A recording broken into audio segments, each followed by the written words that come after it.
성령님, 좋은 아침입니다. 이 시간 성령님을 초청합니다.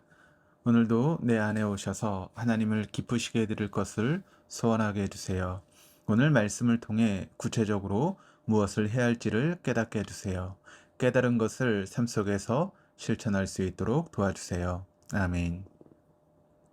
오늘 우리가 함께 나누실 하나님 말씀은 마태복음 26장 31절에서 46절까지 말씀입니다. 우리가 함께 읽은 본문은 두 단락으로 나뉘어집니다. 첫 번째는 31절 이하에서 주님이 베드로를 비롯한 제자들이 자신을 버리게 될 것을 예언하시는 그런 장면입니다. 두 번째 장면은 36절 이하에서 주님께서 겟세마네에서 기도하시는 내용입니다. 주님께서는 유월절을 앞두고 제자들을 위해 은혜의 만찬을 베풀어 주셨고 제자들은 은혜 속에서 하나님을 찬미했습니다. 그런데 본문에서 주님은 돌연 그런 분위기에 찬물을 끼얹는 말씀을 하셨습니다. 실제로 이 구절의 원문을 살펴보면 주님께서 아주 정색을 하고 말씀하시는 것을 알 수 있습니다. 여기 버리리라라고 번역된 스칸달리조라고 하는 단어는 길 한가운데 걸림돌이나 장애물을 두다라고 하는 의미입니다.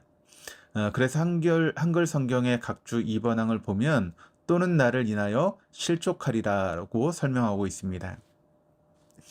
이 스칸달리조라고 하는 단어는 2인칭 수동태입니다. 헬라어 문법의 특성상 동사는 그 동사의 형태 안에 주어를 내포하고 있습니다. 그런데 원문에는 이 단어 앞에 너희들 모두가 라고 하는 표현이 덧붙여 있습니다. 즉 너희들 모두 한 사람도 빠짐없이 나 때문에 걸려 넘어지게 될 것이다 라고 하는 그런 의미입니다. 그뿐이 아닙니다. 오늘 밤이라는 표현은 달리 번역하면 이 밤으로도 번역할 수 있습니다. 주님은 이 밤이 채 끝나기도 전에 제자들이 주님 때문에 넘어져서 뿔뿔이 흩어지게 될 것임을 경고하셨습니다. 이러한 주님의 경고는 베드로의 자신감과는 아주 대조적입니다. 33절에 보면 베드로는 여느 때와 다름없이 자신의 들끓는 충정을 주님께 호소합니다. 베드로의 그 고백은 주님, 우리 모두가 주님 때문에 넘어진다고 하셨습니까? 그러나 저만큼은 절대로 넘어지지 않겠습니다. 라고 하는 의미입니다. 그러나 주님은 그러한 베드로에게 매몰차다고 여겨질 정도로 차갑고 단호하게 말씀하셨습니다. 34절입니다. 예수께서 이르시되 내가 진실로 내게 이르노니 오늘 밤 다 굴기 전에 내가 3번 나를 부인하리라. 진실로 내게 이르노니 라고 하는 표현은 주님께서 어떤 내용을 매우 강조하거나 강한 확신을 가지고 단언하실 때 자주 사용하셨던 표현입니다. 베드로는 다 굴기 전, 곧 새벽이 오기 전에 주님께서 장담하신 대로 주님을 3번이나 부인하고 말았습니다. 주님께서는 베드로를 포함한 제자들이 모두 자신으로 인해서 넘어지게 될 것을 알고 계셨습니다. 그럼에도 불구하고 이 사실을 정색을 하고 말씀하신 것은 그들이 넘어진 이후에 그들을 바로 세우시기 위함이었습니다. 제자들은 주님의 고난과 죽음이 코앞까지 닥쳐왔음에도 주님의 고난의 실체를 전혀 파악하지 못했습니다. 그들은 이제 조금만 있으면 주님께서 왕으로 등극하실 것이라고 믿고 있었습니다.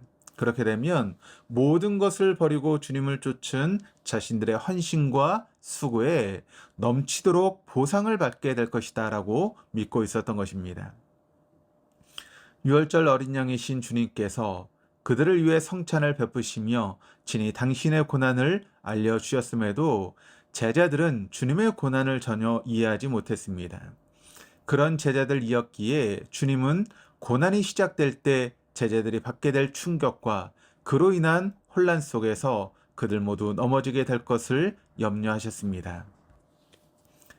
주님의 고통과 번민에 대해 전혀 무관심했던 제자들과 달리 주님은 제자들의 연약함을 깊이 이해하셨습니다. 그래서 그들에게 닥쳐올 미래를 미리 말씀해 주셨고 그렇게 흩어진 후에 그들이 다시 돌아올 수 있도록 예비해 주셨습니다. 두 번째 장면인 36절 이하에 주님께서 기도하시는 장면은 주님께서 우리 연약한 인간의 실체를 얼마나 깊이 절감하며 이해하고 계시는가를 잘 보여주고 있습니다. 주님과 함께 제자들이 있는 곳은 감난산, 올리브산이었고 겟세마네는 기름 짜는 틀이라고 하는 의미를 지니고 있는 장소였습니다. 주님은 이 겟세마네에서 자신의 몸에서 기름을 짜내듯 깊은 고통 속에서 기도하셨습니다. 주님께서 기도하시던 모습을 누가는 이렇게 표현합니다. 누가복음 22장 44절에 예수께서 힘쓰고 애써 더욱 간절히 기도하시니 땀이 땅에 떨어지는 핏방울 같이 되더라. 주님께서 함께 데리고 간 제자들에게 내 마음이 매우 고민하여 죽게 되었다라고 고백하실 정도로 극심한 공포와 고통 속에 계셨습니다. 주님은 그러한 괴로움을 조금이나마 덜기 위해 제자들과 함께 나누고자 하셨습니다. 곧 닥쳐올 십자가의 무자비한 형벌 앞에서 주님의 말 그대로 아무런 저항할 능력이 없는 어린 양이셨습니다. 주님은 하나님께서 다른 방법으로 죄인을 구원하실 수 있다면 주님이 마셔야 될 고난의 잔을 지나가게 해달라고 아버지께 간구하셨습니다. 사람들은 구원이란 슈퍼맨이 지니고 있는 것과 같은 강한 능력에 달려있다고 생각합니다. 그래서 사람들은 영웅을 갈망합니다. 자신이 처해 있는 현실의 부조리함과 억울함을 한꺼번에 풀어줄 수 있는 영웅적인 힘을 구원자에게서 찾습니다. 제자들 역시 마찬가지였습니다. 제자들은 주님의 공생의 기간 동안 그러한 영웅적인 힘을 자신의 눈으로 보았고 확인했습니다. 그리고 그러한 확신과 자신감에 차서 절대로 주님 때문에 넘어진 일은 없을 것이라고 호언장담했습니다. 그러나 주님께서 보여주셨던 구원의 길, 구원의 방법은 제자들이나 우리가 생각하는 방법과는 거리가 멀었습니다. 죄의 유혹 앞에 쉬 넘어지고 죄의 노예가 되어 있는 우리들을 구원해 내실 수 있는 파워 정도는 적어도 겟세마네에서 기도하시던 주님께는 없었습니다. 주님께서 하신 것이라곤 무력하기 짝이 없는 모습으로 자신의 육체와 영혼을 하나님께 맡겨드리는 것뿐이었습니다.